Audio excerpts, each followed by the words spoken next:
विधिमंडळाच्या अंदाज समितीचा राजेशाही ताट, खासदार आणि आमदारांसाठी चांदीच्या थाळीत भोजन. तर थाळीचं भाडं 550 रुपये, तर भोजनाचा खर्च 4000 रुपये. चांदीच्या ताटातनं पंचपक्वान्न देत राज्य निधीची उधळपट्टी करण्यात आल्याचाही आरोप.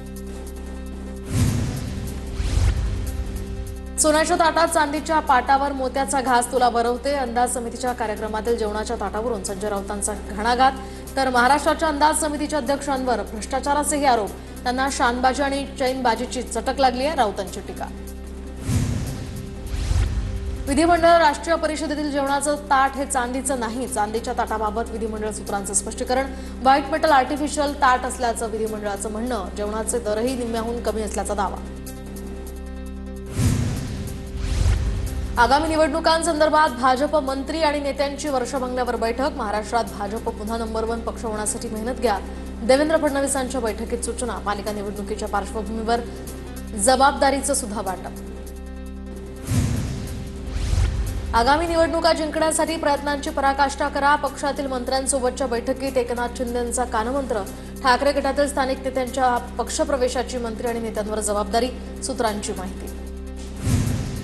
संग्राम जगताप यांची राष्ट्रवादीच्या नियमित बैठकीला दांडी. दादांनी बोलावून देखील संग्राम जगताप यांची बैठकीला दांडी. सूत्रांची माहिती. तर संग्राम जगताप यांच्या कृतीबाबत राष्ट्रवादीच्या बैठकीत नाराजी. औरंगजेबाचं गुणगान करणाऱ्यांची आता डीएनए टेस्ट करावी लागेल. औरंगजेबाचं गुणगान करणाऱ्यांनी भारत सोडून पाकिस्तानात जावं. माजी आमदार आसिफ शेख यांच्या संदर्भात आमदार संग्राम जगतापांचं विधान. सोमय्या यांच्या मशिदीत जाण्यामुळे कायदा आणि सुव्यवस्थेचा प्रश्न निर्माण होतो. किरीट सोमय्या यांनी मशिदीत जाऊ नये. सह्याद्री अतिथीगृहावरील बैठकीत अजित पवारांचं वक्तव्य. माळेगाव कारखाना निवडणुकीच्या अजित पवार यांच्या निळकंठेश्वर पॅनलची आघाडी अद्यापही कायम. निळकंठेश्वर पॅनलचे 14 उमेदवार आघाडीवर.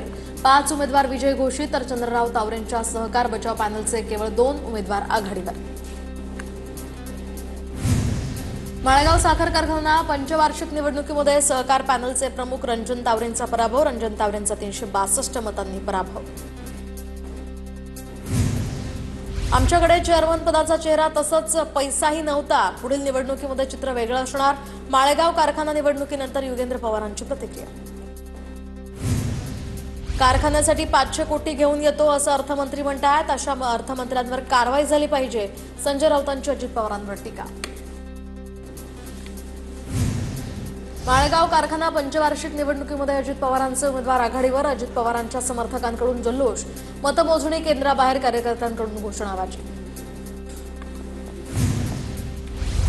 भारतीय हा दिवस संविधान हत्या दिवस म्हणून ओळखतात. आणीबाणीला 50 वर्ष पूर्ण झाल्याबद्दल पंतप्रधान मोदींची पोस्ट.